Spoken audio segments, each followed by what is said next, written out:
हरियाणा की 2 राज्यसभा सीटों पर 16 मार्च को चुनावी नतीजे सामने आएंगे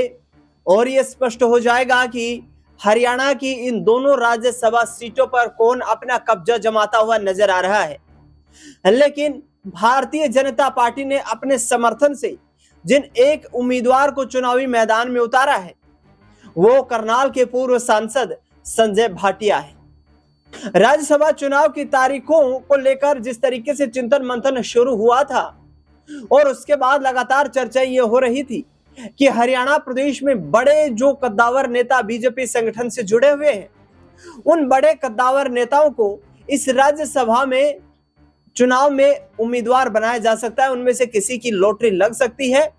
लेकिन भारतीय जनता पार्टी ने एक अलग एक्सपेरिमेंट किया। करनाल से जो संजय भाटिया पूर्व लोकसभा के सांसद रह चुके हैं, पूर्व मुख्यमंत्री मनोहर लाल खट्टर जो कि वर्तमान में केंद्रीय मंत्री का जिम्मा संभाल रहे हैं, उनके वे काफी करीबी माने जाते हैं, जिसके चलते राज्यसभा के चुनाव के लिए उनका नामांकन जो है वो दाखिल किया गया और इसी के साथ साथ उनके नाम पर मोहर लगाई गई। लेकिन 2 सीटें 3 उम्मीदवार, जी हां, यहां कांग्रेस पार्टी की बात करें तो कांग्रेस पार्टी ने भी दलित चेहरे पर अपनी यहां दांव खेलने की कोशिश को सिरे चढ़ाने का प्रयास किया है। दरअसल बता दें आपको कि करमवीर सिंह बोध, जिन्हें हरियाणा सिविल सचिवालय में सुपरिटेंडेंट के तौर पर जिन्होंने सेवाएं दी और उसके बाद वो पिछले समय रिटायर हो गए थे, लगातार कांग्रेस पार्टी से जुड़े रहे। कांग्रेस पार्टी हाईकमान से उन्होंने विधानसभा चुनाव में भी टिकट मांगा, लेकिन उन्हें राज्यसभा का आश्वासन दिया गया और राज्यसभा चुनाव को लेकर के जिस तरीके से उनके नाम पर मोहर लगती हुई नजर आई है। लेकिन भारतीय जनता पार्टी से बड़ा झटका लगा है। यहाँ पर पूर्व कैबिनेट मंत्री रहे रामविलास शर्मा, पूर्व कैबिनेट मंत्री रहे कैप्टन अभिमन्यु और हरियाणा की सियासत के एक मजबूत सियासी जनाधार के परिवार से संबंध रखने वाले कुलदीप बिश्नोई को, क्योंकि इन तीनों नेताओं के नाम पर लगातार चर्चा हो रही थी। पूर्व कैबिनेट मंत्री होने और पूर्व प्रदेश अध्यक्ष होने के नाते रामविलास शर्मा को लेकर यह चर्चाएं थी कि 2014 में जिस तरीके से उन्होंने पूरे प्रदेश भर में पहली बार भारतीय जनता पार्टी का कमल खिलाने का काम किया, यानी कि उनके नेतृत्व में चुनाव लड़ा गया। 2024 में विधानसभा चुनाव में महेंद्रगढ़ विधानसभा सीट से उनकी टिकट कटने के बाद ये लगातार अटकलें थी कि उन्हें राज्यसभा भेजा जा सकता है। लेकिन रामविलास शर्मा को सक्रिय राजनीति से में क्या जिम्मेदारी दी जाएगी, इसको लेकर अभी उन्हें और इंतजार करना पड़ेगा। वहीं पूर्व कैबिनेट मंत्री कैप्टन अभिमन्यु, जो एक बड़ा जाट चेहरा बीजेपी का माने जाते रहे हैं, नारनौंद विधानसभा सीट से 2024 का भी लोक विधानसभा चुनाव लड़ा। 2019 में हार का सामना उन्हें रामकुमार गौतम के हाथों करना पड़ा था। 2014 में उन्होंने जीत हासिल की थी, लेकिन 24 के आते आते एक बार फिर से हार से उन्होंने निराशा का सामना किया और राज्यसभा को लेकर लगातार उनकी बड़े नेताओं के साथ बैठ के भी चल रही थी। ऐसे में कैप्टन अभिमन्यु के सपनों को भी बड़ा झटका लगा है। राज्यसभा जाने की उनकी जो इच्छा थी उसमें भारतीय जनता पार्टी हाईकमान ने उन्हें अभी और इंतजार करने का इशारा कर दिया है। वहीं चर्चा करें कुलदीप बिश्नोई की, तो कुलदीप बिश्नोई हरियाणा की राजनीति में किसी पहचान के मोहताज नहीं है।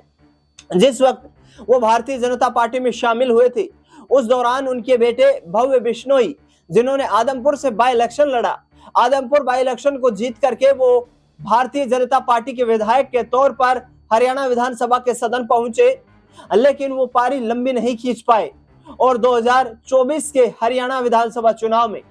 56 साल पुराना भजन लाल का सियासी किला ढह गया, जिसको लेकर कुलदीप बिश्नोई काफी निराश नजर आ रहे थे। लेकिन राज्यसभा के चुनाव को लेकर के चर्चाओं के बीच उन्हें इस बात का कहीं ना कहीं ये अंदेशा था कि आने वाले वक्त में भारतीय जनता पार्टी उन्हें बड़े बिश्नोई जाट चेहरा होने के नाते राज्यसभा की ओर रुख कर सकती है। ऐसा संभव नहीं हो पाया और कुलदीप बिश्नोई के सपनों को भी यहां पर चकनाचूर कर दिया गया।